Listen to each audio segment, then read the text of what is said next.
Hi welcome back to my channel. నేను ఈరోజు సొరకాయ అప్పాలు తయారీ విధానం చూపిస్తున్నాను. దానికోసం సొరకాయని ముందే కట్ చేసి పెట్టుకున్నానండి. నేనైతే మీడియం సైజు సొరకాయని తీసుకున్నాను. అలాగే గింజలు తీసేసాను.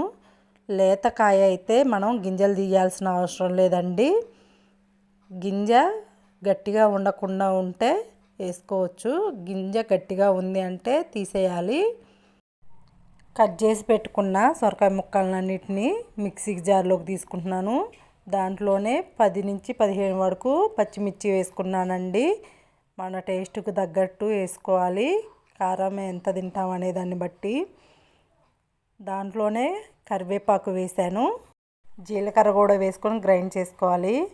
అలాగే మనం ఒక బేషన్లో బియ్యం పిండి అండి, ఇది బియ్యం పిండిలో కరివేపాకు, సాల్టు, అలాగే మనం మిక్సీ పట్టుకొని ఉంచుకున్న సొరకాయ పేస్ట్ ఉన్నది కదండి, అది వేసుకొని కలుపుకోవాలి. దీంట్లో అయితే వాటర్ పోసుకోవాల్సిన అవసరం లేదండి. మనకి ఈ పేస్టే సరిపోయిద్ది. దీంట్లో మనం బియ్యం పిండి బదులు సజ్జపిండి కూడా యూజ్ చేసుకోవచ్చు. నా ఛానల్ ఎవరైనా ఫస్ట్ టైం చూస్తున్నట్టయితే లైక్ అండ్ షేర్ చేయండి, సబ్స్క్రైబ్ చేసుకోండి.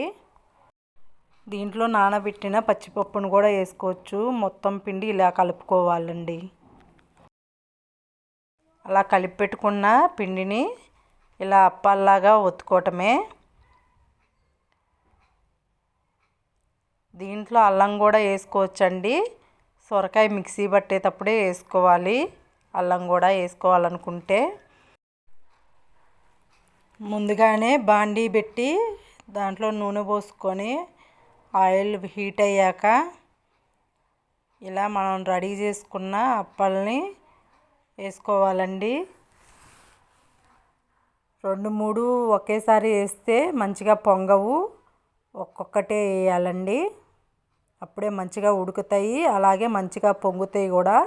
ఇలా పొంగిన అప్పాలు మెత్తగా ఉంటాయండి. 2-3 వేస్తే గట్టిగా వస్తాయి. అవి తినేటప్పుడు కూడా గట్టిగా ఉంటాయండి.